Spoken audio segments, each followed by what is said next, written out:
I'm Cambodian. I'm first generation Cambodian.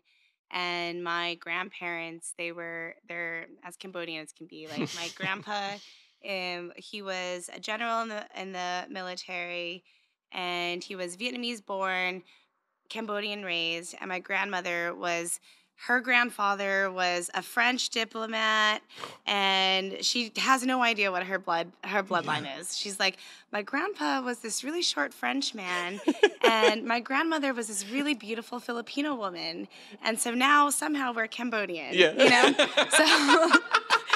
So and so my history has been really confusing because my own family, they like had so much trauma from the Khmer Rouge, and they really just wanted to escape that, and they didn't really want to really dwell into what that meant, because all they were looking towards was being like just going forward and Yeah. progressing, and really understanding how to make a living. And my grandparents raised me, so they were on Social Security, and so a lot of the time we were trying to figure out. I was trying to figure out in my really small depth of vocabulary. Like, as a kid, you don't really think about asking them these questions. Yeah, of like, course hey, not. grandma, That's like, not like the perspective you have exactly, yet. Yeah. exactly. And so for me, it was after the fact, and always being so connected to food, I was able to kind of reverse engineer what it was, what my heritage was based off of the type of food that we made, So we made like French dishes for Christmas, and I didn't even know that they were French until I took a French class. And I Yeah. was like, oh, that makes sense, But I take my grandmother's recipes that she taught me, and I basically kind of was able to understand where she learned this, how she learned this. And ultimately, she was a woman who never needed to provide for her family or cook for her family until she moved to America. And then at that point, she started cooking based off of her own memory and her own ability, and she just made it happen. And she turned out to be a natural cook. And Wow. that's what's really hard, is like people who are natural cooks and they talk to you, and they it's there, like the talent is there. Yeah. Like, I don't do anything that much more special than like the home cook sometimes, because the home cook can also have a really strong affinity towards cooking, and so did my grandmother. And some of the dishes that she made were emblematic to the time, and it gave me a lot of understanding of who I was, and it still does. And I make some of the dishes with a connection towards that history. And it makes me feel more and more Cambodian every time I do it. When I first started making Cambodian food, I didn't actually feel like it was right. I was like, oh. How come? Because you just didn't feel like you had like the same level as your grandmother, or like what was going on? I just didn't want to be someone that relied on a cultural background to give me a identity. Okay. And so I didn't know if I was able to produce Cambodian food or Cambodian flavor, but by actually relating it back to the food that I made when I was a child, like when I ate when I was a child, it helped me really understand that, like, no, you are Cambodian, and this is why you're Cambodian, and this is why you have a voice about the food and your culture, because you lived that culture. Right. And it was very special to really kind of discover that. Yeah. So I think, although you were born and raised in LA, yeah, but you ended up going to school in New York, culinary school in New York. What was that experience like? It was like taking a city girl and putting her into a rural town. What do you mean? I never understood what fall was, and it was just so funny. You had seasons. I would talk to people and I'd be like, oh my God, spring is coming. I'm seeing green. And they were like, okay. And it was like spiritual to me, but to them it was just like the calendar It's just regular. year. It's like, yeah, this is what happens. But it was definitely something that I appreciate, because in LA, you don't really think about every day is the same day, and you just kind of like keep scraping those days. Right.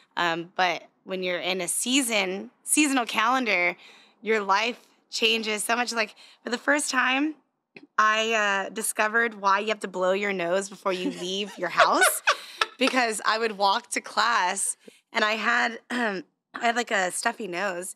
And then I would walk to class, and then as soon as I got indoors, it would be a stream of burgers that came down. And it was so embarrassing. I was like, oh my God, why? Because, okay, for people that don't know, it freezes. and then once you get indoors, it melts. It melts. Yeah. So that's what So that's how you were walking around New York. Yeah, with constant runny nose. So what was your experience with culinary school while you were there? It felt like Hogwarts. It was the first thing that I paid for. So actually, I really wanted to go to culinary school coming out of high school. And my dad was like, no, don't waste your mind. And so I just kind of like completely forgot about it. Yeah. And then I was a college dropout. I made a ton of money serving. And I bought so much clothes and so much like useless stuff, and I still couldn't spend it all because I was 21 and I had nothing to buy. And my mentor at the time, he was the chef at the restaurant. He was like, "You should just go. Like, why do you need your parents to tell you? You could buy it." So it was the first thing I actually ever bought for myself. That was like. That changed my life. Yeah. And I took it so seriously. I didn't smoke weed during the weekdays. I was like, no, if I smoke weed today, I'm going to be sleepy tomorrow. So I'm just going to not smoke weed. And it was so hard for me because I have a huge pothead. And I was like, I can't smoke weed.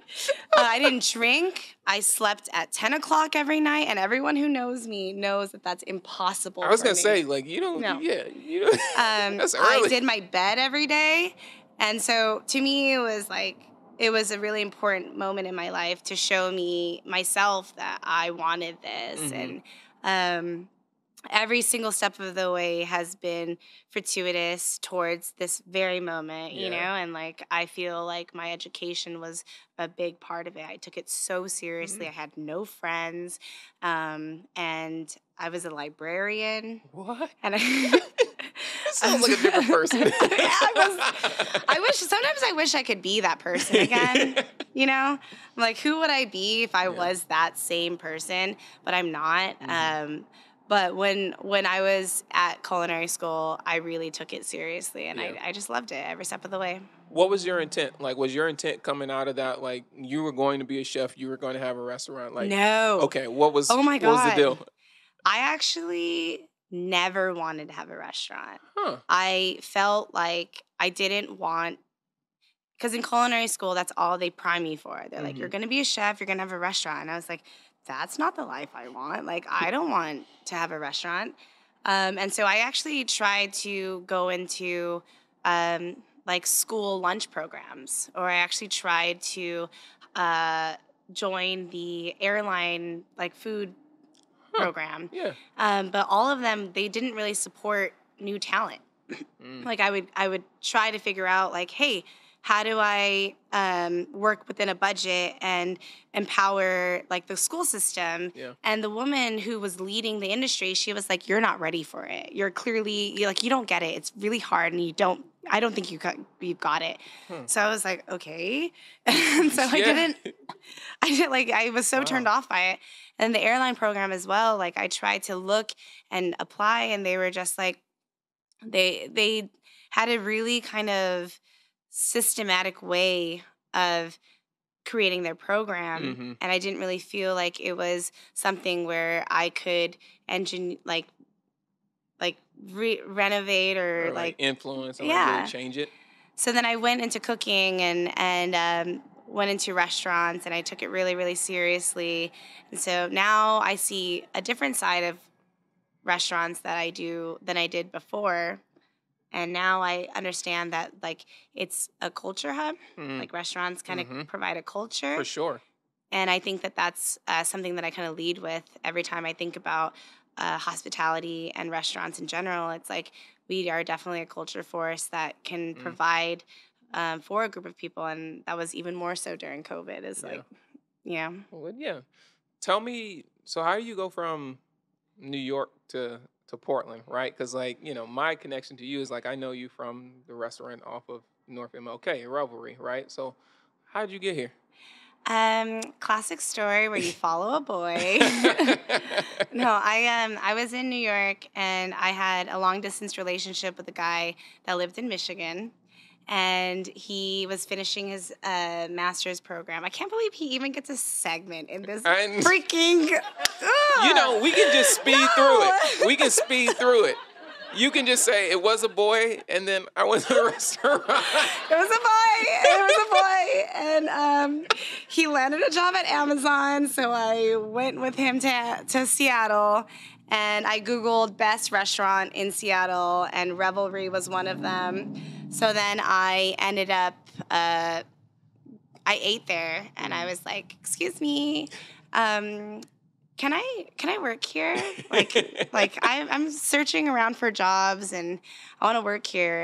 And they were like, "Okay, well, send us your resume." And then I sent them my resume, and they actually put me in the steakhouse. So Chef Rachel had a couple of restaurants at that point, and Jewel was her Korean style steakhouse. Okay.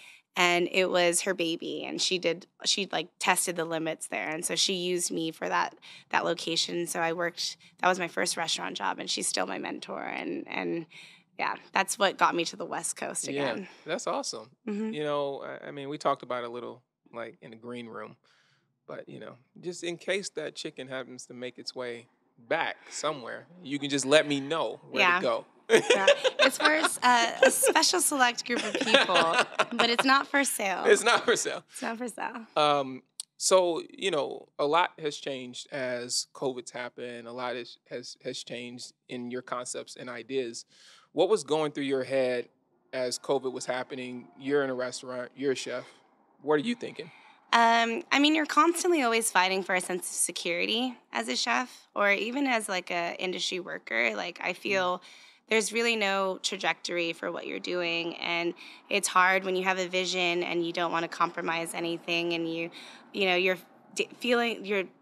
like faced with a pandemic, and you're sitting here thinking like, oh, I can't compromise my health at all. Like every single step that I make, like if I have a cook that starts skateboarding, and I'll go to them and say, hey, maybe you shouldn't. maybe not that.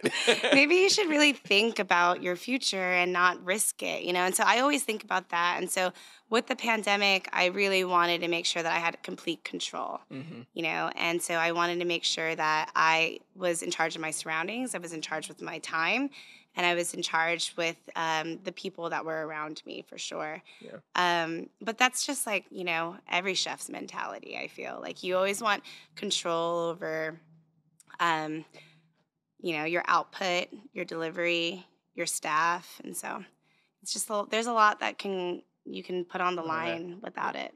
Well, you know, I think what's interesting about it is like, while you're thinking about all those things, you didn't allow it to stop you from opening up new concepts, right? Like you opened 2 concepts over COVID, right? It's you know, Sunshine Noodle, which is a Cambodian noodle bar, and then you also open, you know, Pray and Tell, which we love. What are the stories behind those concepts? Like where did that come from? Sunshine Noodles was my healing moment. Like COVID was so hard because I was so scared. And when you are a leader, you can't sacrifice that face. Like you have to always be the strong person.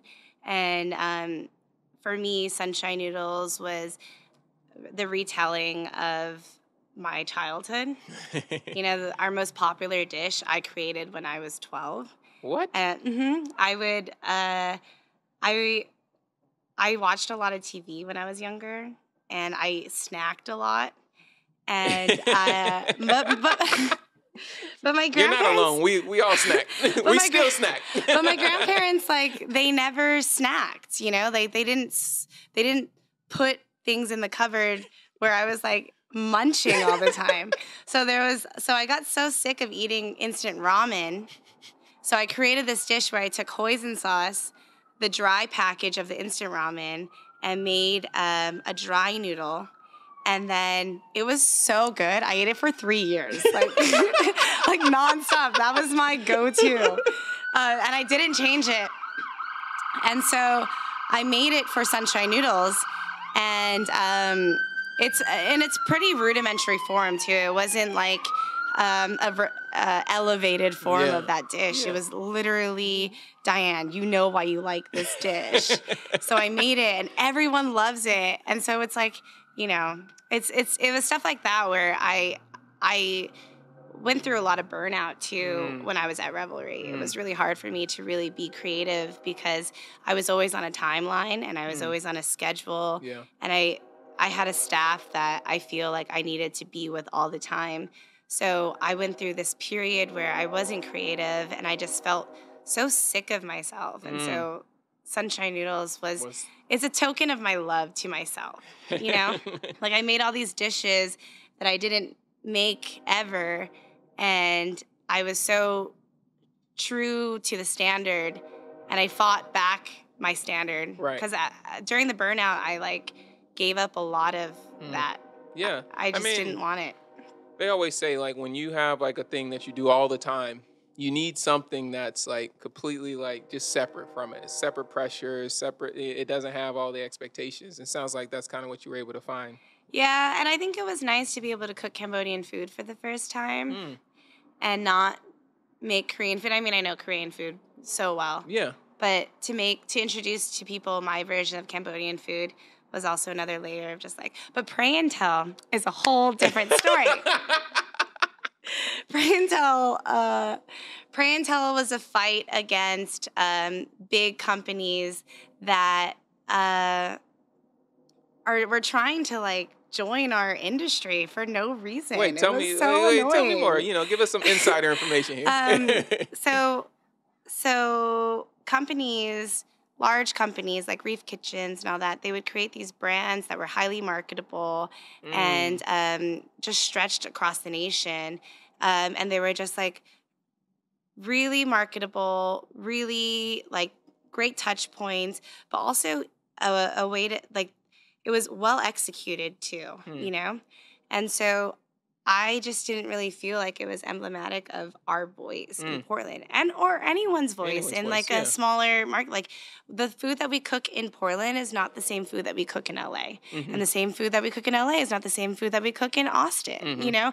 And so I didn't really feel like it was like you could put that blanket like flavor. Yeah. And they were selling it left and right. They were the only restaurant. These ghost kitchens were the only businesses that were open from 11 a.m. to 2 a.m. And you understand, like, late night here is really tough. It's nothing. Yeah, it's really tough. And, you know, we're really hungry all the time. But,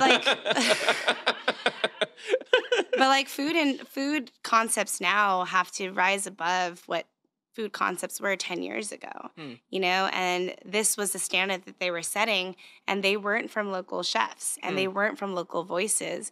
And that really sucked because we were fighting for just people's patronage, like constantly, right, you know?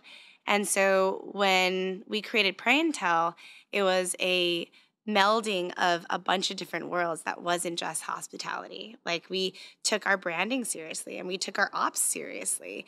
And then with that opened up a really beautiful doorway to a food that hits the palate, but also hits like the heartstring. You know what I mean? Like there's a conversation that's being had with this meal, and it's still something that we're developing, but I mean it's a passion project in itself because I'd be damned if somebody came by and like took over our foodways, like you know what I mean? They have no idea what's happening. No clue. They have no clue. Tell me, so what's your thing with chicken? I don't know. I don't know.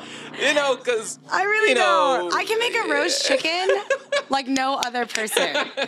Like, and we're here for it. I just want to say, if you put it out there, we will show up for it. But you know, the chicken at Pray and Tell, you know, and even focus on that concept is a whole nother thing. But like, how is it so good? I'm just a vehicle for a higher power.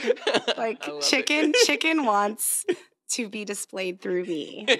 I am not the chicken. The chicken is, I am the chicken. I am not. These are T-shirts. You just released like 8 T-shirts. And like something out there created the chicken, and then by way of me, it is in its best form. So tell me about the partnership though with Psychic Bar, right? Like your kitchen's out of Psychic Bar. Like how did that all come together? It was, so we shared the same accountant, Okay. Revelry and Psychic Bar. Mm-hmm. And there was a moment where the accountant knew that we were closing. So she was like, hey, there's a job opportunity potentially, and you could come and be their chef. And I was like, I don't want another job. I don't want another job. I want a location. And so if they weren't going to open until January, can I lease from them? So then what ended up happening was Sunshine Noodles was in that space. And then my lease was up with them, and they were going to give up that location to the higher bidder. But I was like, no, let's partner up and let's have Pray and Tell in this spot, because I wasn't ready to let Pray and Tell when we opened. We were doing 7 days a week. And delivery, right? Delivery and takeout only, 12 p.m. to 2 a.m. And that was the hardest thing we ever did. I remember like trying to engage my chefs and my cooks and my staff, and I was like, let's have yoga hour. So I would make them, I was like, I'm paying you to do yoga, so you should just do yoga. They're like, we're not doing yoga. And actually it was really, no, they were like, chef, we don't want to. I was like, too bad.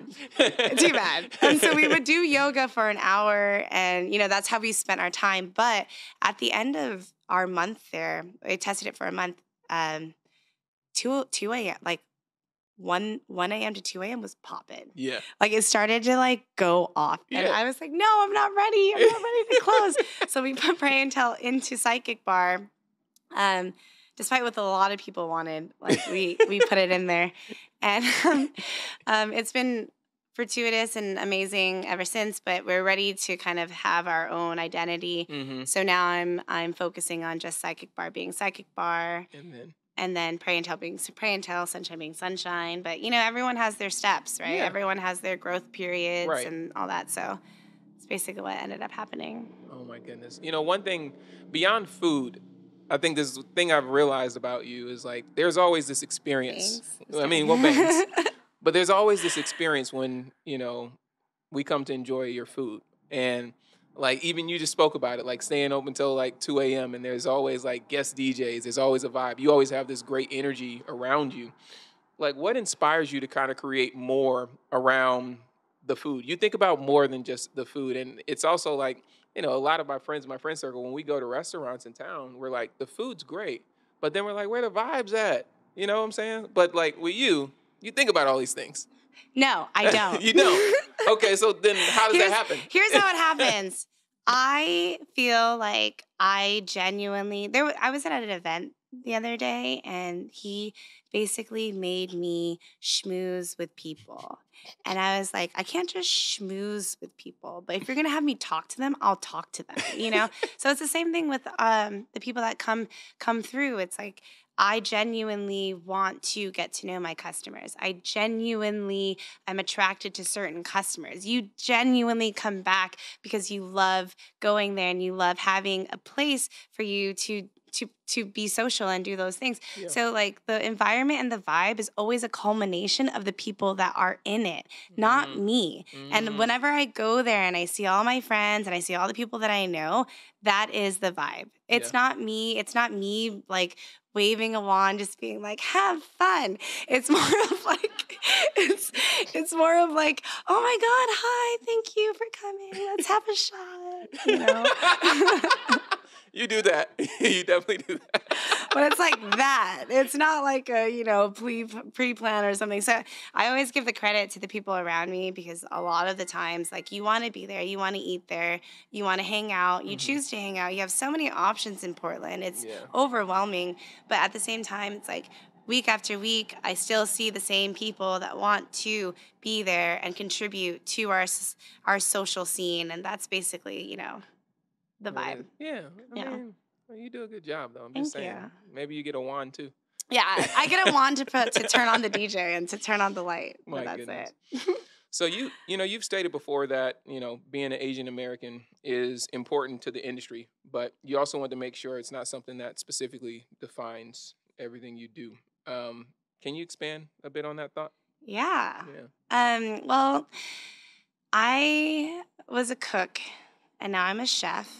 And the journey to being a cook, to a chef, to now business owner is a long commitment to yourself, you know? And the fight that I had was not about being a woman or not about being an Asian American in a kitchen.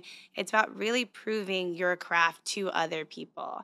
And I have fought long and hard to myself, and it wasn't to prove to anybody else. Like, there have been times where I have been the last person in the restaurant, and I had a very specific close down, you know, routine. And it's like, don't fail yourself, Diane. Like, just make sure you follow through. Or sometimes, you know, we're busy as hell and like it's like so busy, and then you walk downstairs in the basement to go grab something, and then you see a bag that's spilled over, and you're like, I can't walk away because like if I walk away I'll fail myself. So you clean it up in the middle of like the busiest service, and it's like stuff like that you compromise, like you like you instill in yourself this discipline, and that is what's important to me. Not the fact that, you know, I fought as a cook to have this discipline because there's so many reasons why you don't need to do any of that, you know? But I mean, that was more, that's why it's like really hard because yes, I do get to make Asian food, but like I also make a lot of Italian food, and I should just be able to make Italian food. And I will make Italian food one day because my spaghetti and meatballs kills it. But you know, like that was really important in just being able to like, in the face of what everything is about. It's like, yes, I am an Asian American, and yes, I can definitely speak it, but at the end of the day, I am a serious cook, and you want to talk to me about cooking, and you want to talk to me about like how to set up your line and how to make sure like I'm there. Yeah. But like, you know, that's more of the conversation I have. I love that. Thanks. I love that a lot. Thank you. As you think about your career thus far and, you know, where it's going to go, you know, you got plans. We speak a lot to young people that are trying to figure things out, trying to figure out what they want to do, where they want to go. What advice would you have for them if they want to go from, you know, a cook to a chef to an owner? What advice would you have? Okay, is this person my nephew? Because if it was, then I'd say don't do it.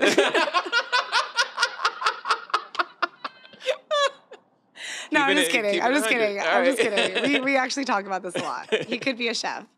No, but I think that ultimately to follow a creative path is a really hard one. And I think authenticity is important. And so spending time with your voice and spending time with who you are and being able to practice that is one thing, but also being able to voice what you want is super important. Being able to actually vocalize and envision what you want and knowing how to supply yourself with those resources to get there is the reason why you're speaking out loud. Right. You know, like you're gauging so many different conversations and you're having so many different conversations. Like that one conversation, there will be a conversation where they'll be like, I know a guy. You're like, oh my God, you know a guy? And then that's when it happens, you know? But you have to like kind of put it out there, but also, you know, stick to what that out there is. You can't do it without really knowing who you are as an artist or who you are as a person that has to constantly output something. Yeah. You know, you're always up for a deadline. You're always having to change things. Every season is literally a deadline, you know? And so you're like always putting something out, and it's really hard because if you don't know what you're doing it for, then it really compromises your you know, 100%. positioning.